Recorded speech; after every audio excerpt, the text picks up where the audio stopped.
Assalamu alaikum.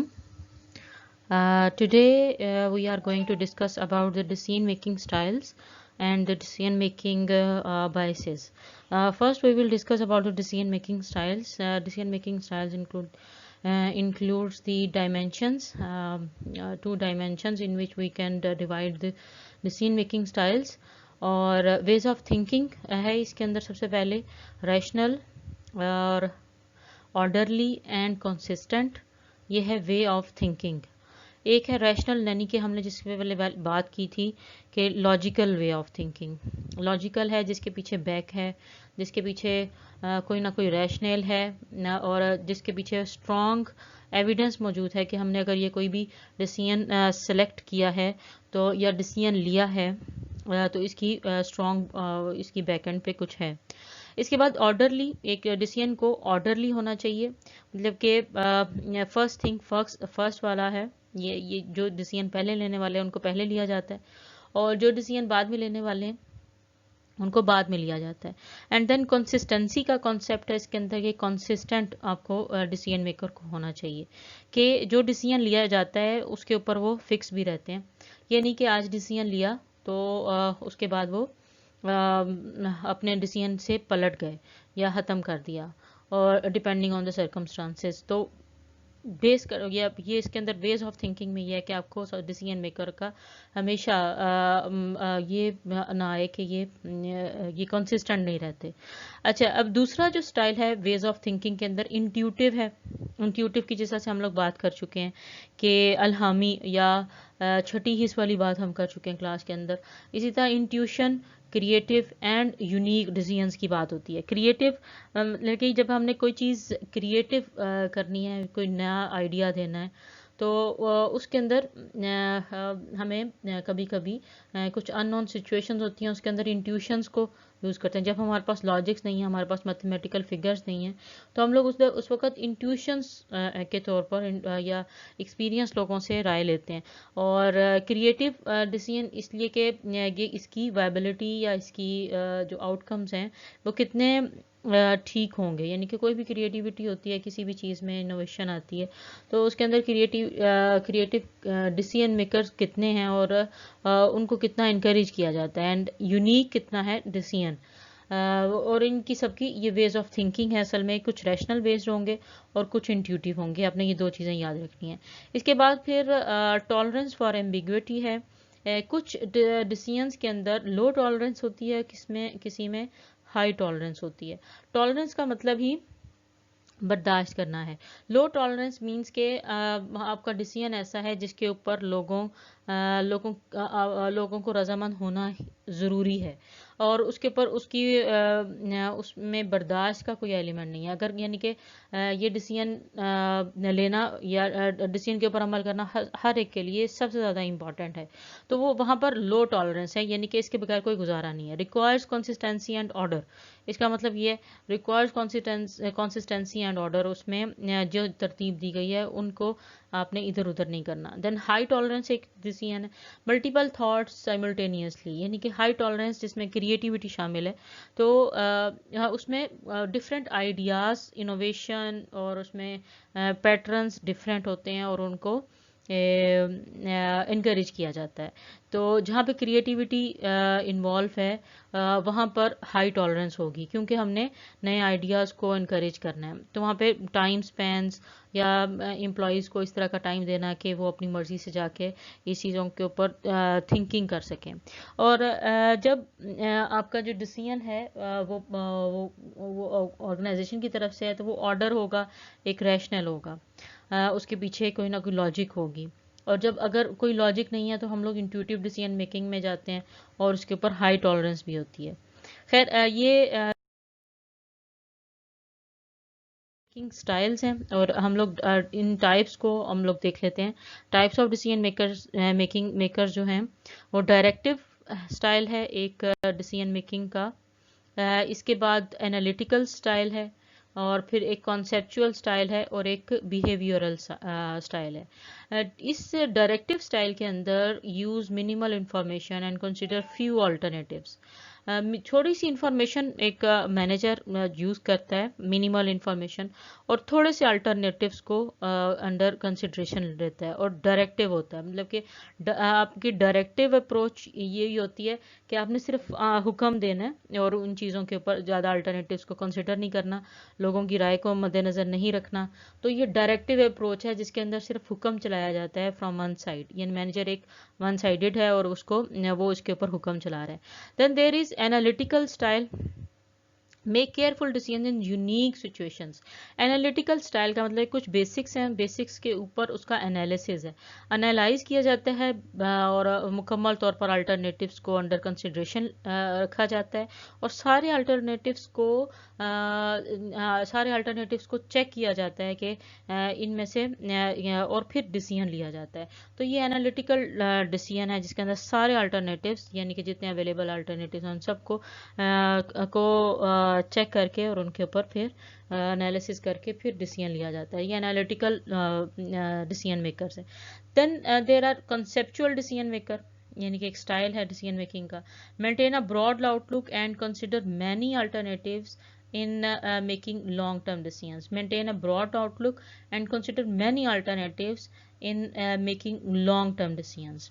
अब conceptual में कि अगर इसके अंदर भी एक तो अल्टरनेटिव, जैसे एनालिटिकल में था उसमें अल्टरनेटिव्स को कंसिडर कर रहा है, इसी तरह कॉन्सेप्चुअल में एक प्रोडक्ट का आपको पता है, उसकी क्रिएटिविटी, उसकी मार्केट वैल्यू और उसकी अवेलेबिलिटी का आपको पता है, उस कॉन्सेप्ट से रिलेटेड जो भी प्रोडक्ट है और कि आगे वाले वक्तों में या कितनी देर तक ये हमारे साथ ये प्रोडक्ट हमें हमारे लिए बेनिफिशियल होगी, और किस टाइम स्पेन के बाद इस प्रोडक्ट की मार्केट से डिमांड ख़त्म हो जाएगी, और उसके अल्टरनेटिव ऑर्गेनाइजेशन को किन ग्राउंड के ऊपर सोचना पड़ेगा। यानी कि ये कॉन्सेप्ट है, ये कॉन्सेप्चुअल थिंकिंग है कि एक मैनेजर हर चीज़ को, एक तो अल्टरनेटिव्स को भी देख रहा है और मुकम्मल तौर पर अपनी ऑर्गेनाइजेशन का एनालिसिस भी कर रहा है, और उसके बाद फिर एक डिसीजन मेकिंग कर रहा है जिसको हम कॉन्सेप्चुअल डिसीजन मेकिंग कहते हैं। इसके बाद एक बिहेवियरल डिसीजन मेकिंग है। बिहेवियरल डिसीजन मेकिंग में avoid conflict by working well with others and being receptive to suggestions.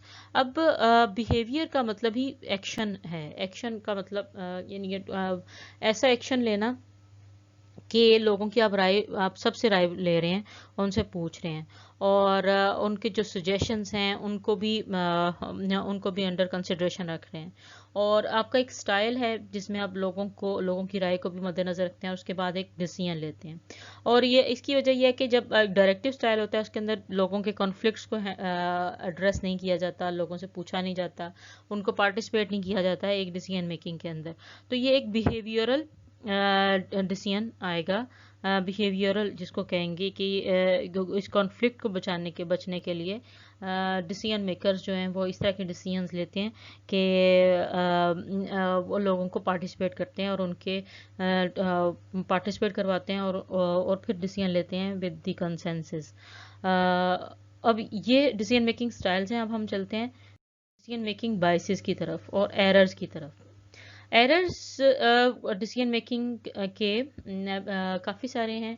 अब एरर्स हमने को इन्हें क्यों रिमूव करने हैं, ताकि हम लोग डिसीजन को लॉजिकल बना सकें, एक ऐसा डिसीजन बना सकें कि जो कि जिसकी ग्राउंड्स एक साइंटिफिक ग्राउंड्स हैं, और जब एक रिसर्च को, एक चीज़ को डिसीजन मेकिंग की जाती है, जैसे हमने 8 प्रोसेसेस देखे हैं, स्टेप्स देखे हैं डिसीजन मेकिंग प्रोसेस के, और उन स्टेप्स के अंदर उन स्टेप्स को फॉलो करते हुए हम हर चीज़ को ये होता है कि हम लोग साइंटिफिक डिसीजन मेकिंग कर रहे हैं और साइंटिफिक ग्राउंड्स हम उनको प्रोवाइड कर रहे हैं। इस पूरे प्रोसेस से गुजरने के बाद एक डिसीजन लिया गया तो वो पूरा लॉजिकल है।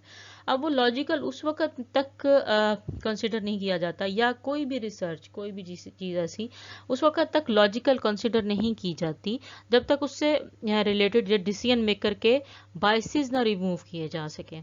अब बायसेस क्या चीज़ है, हम लोग इसके अंदर गए बायसेस के गैर जानिबदार, एक बायस एक मैनेजर को, डिसीजन मेकर को, जो कि क्रिटिकल डिसीजन ले रहा होता है, उसको गैर जानिबदार होना चाहिए, और उन एरर्स को, और किस किस्म के हो सकते हैं, बाइसेस किस किस्म के हो सकते हैं, वो हम लोग इसमें स्टडी करेंगे। अब ह्यूरिस्टिक्स के बारे में सबसे पहली बात हुई है कि using rule of thumb to simplify decision making. एक डिसीजन मेकर क्या करता है कि वो रूल बना देता है कि मैंने जो कहा है, ये कि डायरेक्टिव स्टाइल में आएगा उसके। अब रूल ऑफ थंब ये है कि वो कह रहा है कि बस रूल है कि मैंने जो डिसीजन कर दिया है, बस उसके अलावा मैं किसी की नहीं सुनूंगा। अब ये क्या किया उसने, जो रूल कह दिया है, तो और उसने सिंपल कर दिया एक, तो यानी कि उस हेजल से बच गया कि आप, उसने लोगों को पार्टिसिपेट करना है, इस हेजल से बच गया कि लोग कोई और उस पर अपनी ओपिनियन दे किसी भी चीज़ किस्म की। तो वो हेरिस्टिक ये है कि आपने डायरेक्टिव स्टाइल के थ्रू रूल ऑफ थंब, आपने एक रूल बना दिया कि मैंने जो डिसीजन कर दिया बस इसके अलावा मैं और किसी की नहीं सुनूंगा। ये क्या चीज़ है, ये हेरिस्टिक बायसनेस में आता है ये। और ओवर कॉन्फिडेंस बायस ये है कि holding unrealistically positive views of one self and one's performance. अब ओवर कॉन्फिडेंस बायस ये है कि जब एक डिसीजन मेकर अपने बारे में और हर चीज़ के बारे में पॉजिटिव व्यूज़ रखता है और उसकी परफॉर्मेंस के बारे में, और असल में वो होती नहीं है, यानी कि वो ये सोचता है कि मैं जो भी डिसीजन करता हूँ वो मैं हमेशा ठीक ही करता हूँ। ये ओवर कॉन्फिडेंस है। अब ज़रूरी नहीं है कि किसी भी इन्वायरमेंट के अंदर या कि कोई भी डिसीजन मेकिंग में हर कोई डिसीजन मेकर मुकम्मल तौर पर सही डिसीजन कर रहा हो, तो ये ओवर कॉन्फिडेंस बायस में आ जाएगी। देन इमीडिएट ग्रेटिफिकेशन बायस ये है, choosing alternative that offer immediate rewards and that to avoid immediate cost. अब ऐसा डिसीजन एक डिसीजन मेकर ले लेता है, मैनेजर ले लेता है, जिसके अंदर वो अल्टरनेटिव्स को कंसीडर करता है, लेकिन अल्टरनेटिव्स में भी ऑफर वो उन अल्टरनेटिव को सिलेक्ट कर लेता है जो उसको फौरी तौर पर फ़ायदा दे रहे हैं और उसकी कॉस्ट को सेव कर रहे हैं। लेकिन ऑन द लॉन्ग रन अगर वो देखेंगे एक ऑर्गेनाइजेशन के हक में वो डिसीजन नहीं हुआ होगा। तो ये इमीडिएट ग्रेटिफिकेशन बायस है, जिसके अंदर डिसीजन मेकर ने इमीडिएट रिवॉर्ड्स को देखा और इमीडिएट कॉस्ट को अवॉइड करने के लिए अवॉइड किया, और ये फॉर द पर्टिकुलर सिचुएशन होगा। इमीडिएट ग्रेटिफिकेशन ये भी एक बायसनेस में आती है कि आपने सपोज कि एक ऐसे कॉन्ट्रैक्टर के साथ आपने कॉन्ट्रैक्ट कर लिया, जैसे से एक पॉलिटिकल पार्टी है, वो एक ख़ास तरह के कॉन्ट्रैक्टर्स को देती है। अब इमीडिएट रिवॉर्ड्स ये है कि वो एक तो काम ठीक कर देंगे, लेकिन वो आपको साथ में रिश्वत भी दे रहे हैं, जिसके अंदर मैनेजर का भी बहुत ज़्यादा फ़ायदा है।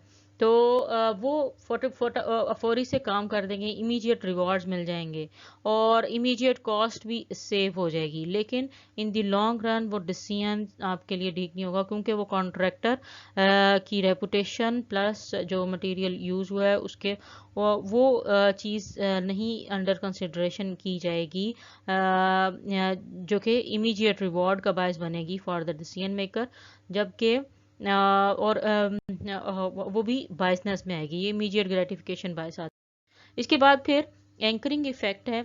एंकरिंग इफेक्ट के अंदर fixating on initial information and ignoring subsequent information. आपने एंकर होता है कि एक जैसे हुक होता है ना, ये एंकर कहते हैं जहाँ पे जो बोट होती है, बोट को जब हम किनारे के ऊपर बांधते हैं तो वो वहाँ पे एंकर कर दिया जाता है। हुक होता है एक जिस तरह से उसके साथ आके फिक्स कर दिया जाता है। अब डिसीजन मेकर का ये बायसेस की फिक्सेशन और इनिशियल इन्फॉर्मेशन, जो उसको सबसे पहली इन्फॉर्मेशन मिली है ना, उसने उसके ऊपर फिक्स हो जाना है, और बाकी की सारी जो बाद में उसको इन्फॉर्मेशन मिल रही है उसके ऊपर वो उसको इग्नोर कर देता है। यानी कि इनिशियल इन्फॉर्मेशन ये मिली कि ये सप्लायर ठीक नहीं है, और उसने बाकी की लोगों को बाकी की चीज़ों को इग्नोर कर दिया कि सप्लायर की क्वालिटी बहुत अच्छी है और सप्लायर का सिर्फ बिहेवियर ही ठीक सिर्फ ख़राब है, लेकिन ओवरऑल क्वालिटी ऑर्गेनाइजेशन के लिए और प्रोडक्ट की जो भी चीज़ें हैं वो सब उसके लिए बहुत बेहतर है। तो ये fixing on initial information and ignoring the subsequent information, ये मतलब है कि एंकरिंग इफेक्ट इसको बोलते हैं। ये भी बायसनेस में आता है कि आपने सिर्फ फर्स्ट इन्फॉर्मेशन जो आपको मिली है उस पर नहीं रहना, बल्कि आपने ओवरऑल मुकम्मल तौर पर एनालिसिस करना है कि जो कि ऑर्गेनाइजेशन के हक में है। देन सेलेक्टिव परसेप्शन है, selecting, organizing and interpreting events based on the decision makers biased perception. Selecting, organizing and interpreting events organizing and interpreting based on the decision makers biased perceptions. Selective perception ये है कि जो decision maker ने कुछ select किया है कि ये मैं उसने क्राइटेरिया कोई बनाया हुआ था और उसने चूज कर दिया, और अपने इवेंट्स को इसी तरह से इंटरप्रेट करना कि यही डिसीजन सबसे ज़्यादा बेहतर है, और अपने उन चीज़ों को उसके मुताबिक ही जो उसने सेलेक्ट किया है उनके मुताबिक ही अपना इवेंट्स को या चीज़ों को इंटरप्रेट कर देना कि ये चीज़ें ये इसलिए डिसीजन बेहतरीन है। तो सिलेक्टिव है, यानी कि सब चीज़ों को कंसिडर नहीं किया गया, हर चीज़ को नहीं देखा गया, इन्वायरमेंट को, इकोनॉमी को, चीज़ों को नहीं देखा गया, बल्कि सिर्फ सिलेक्टिव परसेप्शन के बेस के ऊपर एक डिसीजन लिया गया। तो सिलेक्टिव परसेप्शन होगी सिर्फ एक हिस्से की परसेप्शन, यानी कि एक बच्चे ने आके कहा कि इसने मुझे मारा है, अब उसके ऊपर अब पूरे मोहल्ला लड़ाई करने लग गया, लेकिन एक सिलेक्टिव परसेप्शन थी और इस सिलेक्टिव परसेप्शन के ऊपर पूरे मोहल्ले की लड़ाई होगी। तो ये क्या था कि वो बच्चा ही गलत है, और ये एक सिलेक्टिव परसेप्शन एक बच्चे की कहनी थी, लेकिन आपने पूरे लोगों से नहीं पूछा, पूरी कम्युनिटी के लोगों से नहीं पूछा, बल्कि आपने एक लड़ाई शुरू कर दी। अब ये सिलेक्टिव परसेप्शन की बेस के ऊपर ये बायसनेस क्रिएट हुई। इसके बाद कन्फर्मेशन बायस है। अब ये क्या, seeking out information that रीअफर्म्स past choices and discounting contradictory information. Seeking out information, ऐसी इन्फॉर्मेशन आपने ढूंढी जो कि पास्ट आपकी चॉइसेस, जो आपने पिछली दफ़ा में डिसीजंस लिए थे, उनको वो कंफर्म कर रही है कि आपने एक चॉइस किया या एक डिसीजन लिया और आपने अपनी पास्ट चॉइसेस के बारे में बताया, जो कि कंफर्म कर रही हैं कि आपने जो डिसीजन लिया है वो बिल्कुल ठीक है, कि पास्ट में भी इसी तरह इस सिचुएशन में ये डिसीजन लिया गया था तो वो ठीक रहा था, तो इसका मतलब है कि जो अब लिया गया वो भी ठीक है। तो ये कंफर्मेशन बायस है कि आप कंफर्म करते हो डिफरेंट इवेंट्स के थ्रू, डिफरेंट चीज़ों के थ्रू कि ये डिसीजंस लिए गए थे तो अब ये ठीक ही होंगे। तो कंफर्मेशन बायस है, ये भी गैर जानिबदाराना चीज़ आ जाती है इसके अंदर भी। अच्छा, फ्रेमिंग बायस जो है, इसके अंदर selecting and highlighting certain aspects of A situation while ignoring other aspects. आपने फ्रेम बना लिया, जिस तरह से एक फ्रेम होता है, और उसमें भी सिलेक्ट कर लिया और हाईलाइट कर लिया सर्टन एस्पेक्ट्स कि ये चीज़ें हैं जिनकी वजह से ये डिसीजन ठीक है, और बाकी की चीज़ों जो कि हो सकता है बहुत बड़ी हों या ज़्यादा फ़ायदा ना दे सकें ऑर्गेनाइजेशन को, तो वो बहुत ज़्यादा कम है, ज़्यादा हैं जो कि एक्सप्लोर नहीं किए गए। तो हमने एक फ्रेम सेट कर लिया कि हमने ये चीज़ें कंसिडर कर ली हैं, जबकि आप बाकी की चीज़ें इग्नोर कर रहे हों एक डिसीजन मेकिंग के दौरान में। Then availability bias, losing decision making objective by focusing on the most recent event. Availability bias ये है कि जो चीज़ अवेलेबल हो रही है आप उसी के ऊपर स्टिक हो जाते हैं और उन चीज़ों की तरफ नहीं देखते कि जो अवेलेबल नहीं है, यानी कि आप कह रहे हैं ये इस वक्त अवेलेबल है तो हम लोगों के लिए ये डिसीजन बेहतरीन होगा, तो ये अवेलेबिलिटी बायस आ जाएगा। Losing decision making objectivity bye focusing on how on the most recent events, कि रीसेंट इवेंट में जो सिचुएशन चल रही है या इवेंट चल रहा है उसके अंदर अवेलेबल यही चीज़ है, तो अब ये अवेलेबिलिटी बायस आ जाएगा। देन रिप्रेजेंटेशन बायस है। इसके बाद drawing analogies and seeing identical situations when none exists. अब रिप्रेजेंटेशन बायस ये है कि अब ये डिसीजन लेने से आप इनकार कर दो कि इस तरह का ही पहले भी हुआ था, तो और इसी तरह की वो सिचुएशन थी, आइडेंटिकल सिचुएशन थी, और इसके बारे में एनालॉजी क्रिएट कर देना, एनालॉजी यानी कहावत बना लेना कि ये इवेंट या चीज़ या इस तरह का डिसीजन उस डिसीजन से मिलता जुलता है। तो ये रिप्रेजेंटेशन बायस है कि आप एक अपने डिसीजन को एक कहावत के साथ से एनालॉजी के थ्रू वो आप पोर्ट्रे कर रहे हो दूसरे लोगों के सामने, और जिसके वो भी एक बायसनेस है कि एक इसी तरह की सिचुएशन हुई थी उसमें हमें ये नुकसान उठाना पड़ा था, ये रिप्रेजेंटेशन बायस है। देन रैंडमनेस बायस है। एक रैंडमनेस बायस है creating unfounded meaning out of random events.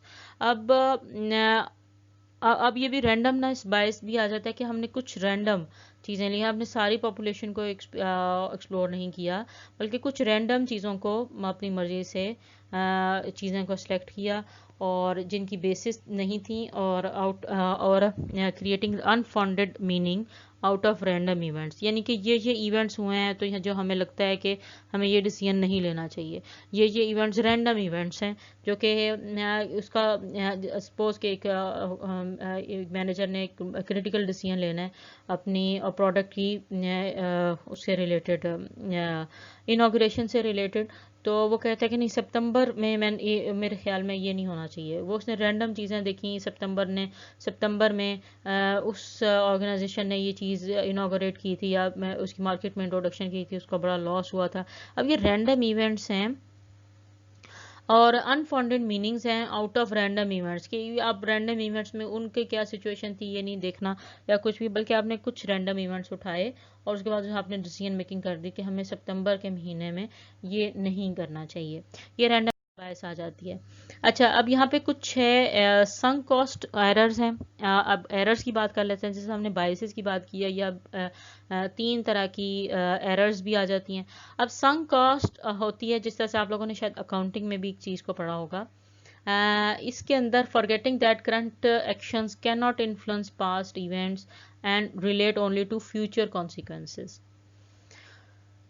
अब जिस तरह से संक कॉस्ट का जो कॉन्सेप्ट है, इसके अंदर हम लोगों को एक नया प्रोजेक्ट लगाना है, एक नई बिल्डिंग बनानी है। सपोज एक गिफ्ट यूनिवर्सिटी सोचती है कि हमें नई बिल्डिंग पिछली वाली साइड पे या पिछले वाले प्लॉट के ऊपर नई बिल्डिंग खड़ी कर देनी चाहिए, और सारा आप उसके ऊपर लगा रहे हो, जबकि आपको जो नई बिल्डिंग है उसके भी बहुत सारे पोर्शंस आप कहते हो कि हमें रेनोवेट करने हैं।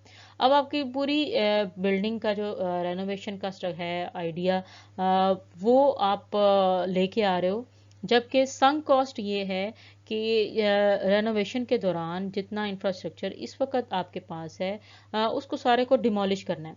अब वो उसके ऊपर ज़ाहिर है किसी न किसी वक्त में, बेशक 10 साल 15 साल पहले एक कॉस्ट आई थी और उसके ऊपर इन्वेस्टमेंट हुई थी और वो मुकम्मल तौर पर तो तैयार हुआ था जब, तो वो आप उसको डिमोलिश जब करने की बात कर रहे हो तो वो आपकी संक कॉस्ट है, जिसको आप इग्नोर कर रहे हो कि वो भी एक पहले कॉस्ट तो लगी थी ना। अब आप सिर्फ उसके रेनोवेशन में नई एक्सपेंसेस की बात कर रहे हो, लेकिन आप उस संक कॉस्ट की बात नहीं कर रहे जो कि आपको रिकवर नहीं हो सकेगी, और आप उसको डिमोलिश करोगे और फिर उसके बाद लगाओगे।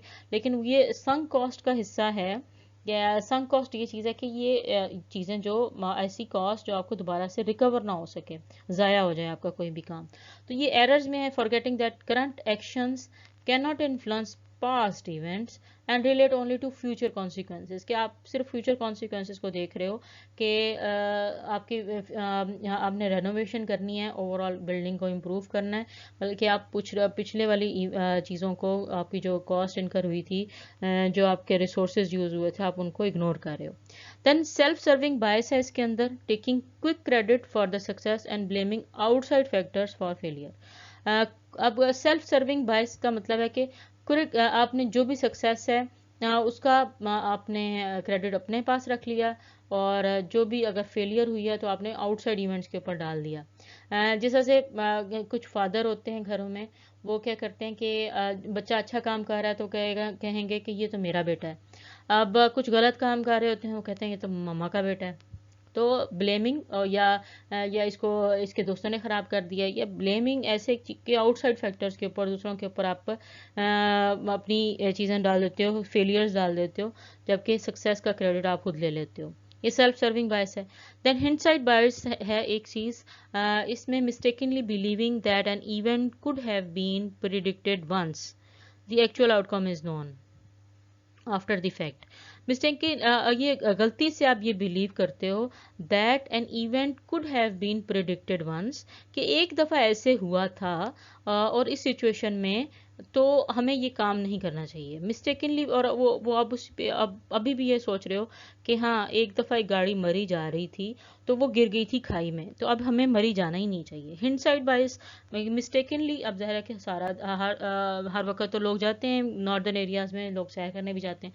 अब mistakenly believing that an event could have been predicted once, कि बारिशों के दिनों में कोई लोग जाते हैं तो वो खाई में गिर जाती है गाड़ी, तो once the actual outcome is known, और वो हुआ भी था, ठीक है, एक दफ़ा एक इवेंट हुआ था, लेकिन अब उसको पूरी अपने अपने जर्नी के ऊपर डाल देना कि नहीं अब हमें मरी जाना ही नहीं चाहिए, तो ये हिंडसाइट बायस है, ये डिसीजन लेना ही नहीं चाहिए, तो ये हिंडसाइट बायसेस रहेगा। अब decision making for today's world, guideline for making effective decision making है इसमें। Know when it is time to call it quits. अब ये कि गाइडलाइंस हम लोग इसमें पढ़ने जा रहे हैं कि हम आज के दौर में इफ़ेक्टिव डिसीजन मेकिंग के लिए क्या क्या चीज़ें ज़रूरी हैं। Practice the 5 wise. अब जिस तरह से क्यों, कैसे, कब, कहाँ, ये सारे जो व्हाट वाई वाले क्वेश्चंस हैं, इनको सारे प्रैक्टिस करना है हमेशा, और हर चीज़ को अंडर कंसिडरेशन रखना है जब आप डिसीजन मेकिंग के लिए जा रहे हैं। Be an effective decision maker, और कैसे कि habits of highly reliable organization क्या क्या होती हैं, ये हम लोग देख लेते हैं इसमें कि ऑर्गेनाइजेशंस क्या क्या करती हैं। Are not tricked by their success. अब जो हाईली रिलायबल ऑर्गेनाइजेशंस होती हैं कि वो कहते हैं कि हम अब कामयाब हो गए हैं, अब हमें कुछ और करने की ज़रूरत नहीं है, अब हमें एफर्ट्स करने की ज़रूरत नहीं है, अब हमें कस्टमर को हैप्पी रखने की ज़रूरत नहीं है। तो ये क्या चीज़ है, अब रिलायबल ऑर्गेनाइजेशंस वो होंगी जो कि are not tricked by their success, अपनी सक्सेस को इतना ज़्यादा नहीं अपने ऊपर हावी कर लेती, बल्कि वो चीज़ों को स्मूथ करने की तरफ ज़्यादा तवज्जो देती हैं। Defer to the experts on the front line, और फ्रंट लाइन पे अपने एक्सपर्ट्स को रखती हैं। Then let unexpected circumstances provide the solution, और अब अनएक्सपेक्टेड सर्कमस्टांसेस को या ऐसी इवेंट्स को सामने रखती हैं कि और जिनके बारे में सोल्यूशन प्रोवाइड किया जा सके, यानी कि वो इन चीज़ों के लिए तैयार रखती हैं, अनएक्सपेक्टेड आउटकम्स के लिए हमेशा तैयार रखती हैं। और आपको ये भी पता है कि हमेशा हर वक्त इन्वायरमेंट चेंजिंग पोजीशन में रहती है, हमेशा एक ही तरह के हालात नहीं रहते, हर दिन दूसरे दिन से मुख्तलिफ होता है। तो एम्ब्रेस कॉम्प्लेक्सिटी, किसी भी तरह की कॉम्प्लेक्स सिचुएशन होगी, ऑर्गेनाइजेशंस, अच्छी ऑर्गेनाइजेशंस, रिलायबल ऑर्गेनाइजेशन उनको उस कॉम्प्लेक्सिटी को एम्ब्रेस करती हैं और उसके ऊपर ज़्यादा तवज्जो देती हैं। Then anticipate but also anticipate their limits. वो एंटिसिपेट मतलब कि फ्यूचरिस्टिक अप्रोच उनकी होती है कि फ्यूचर में क्या होगा, but also anticipate their limits, अपनी लिमिट्स का भी ख्याल रखती हैं कि हाँ ठीक है, हमारी ये लिमिट्स हैं, हम ये कर सकेंगे और ये नहीं कर सकेंगे। तो वो रिलायबल ऑर्गेनाइजेशंस हैं जो कि अपने हर चीज़ बाउंड्रीज को डिफाइन कर देती हैं। देन अब यहाँ पे characteristics of an effective decision making process. अब it focuses on what is important, it is ये जो इफेक्टिव डिसीजन मेकिंग प्रोसेस की कैरेक्टरिस्टिक्स हैं वो देखने लगे हैं कि it focuses on what is important, it is logical and consistent, logical होना चाहिए और कंसिस्टेंट होना चाहिए। It acknowledges both subjective and objective thinking and blends analytical with intuitive thinking, और एनालिटिकल थिंकिंग भी होनी चाहिए, इंट्यूटिव थिंकिंग भी होनी चाहिए, सब्जेक्टिव भी होना चाहिए और ऑब्जेक्टिव भी होना चाहिए। ये सारे कॉन्सेप्ट हम लोग पूरे चैप्टर के अंदर पढ़ चुके हैं।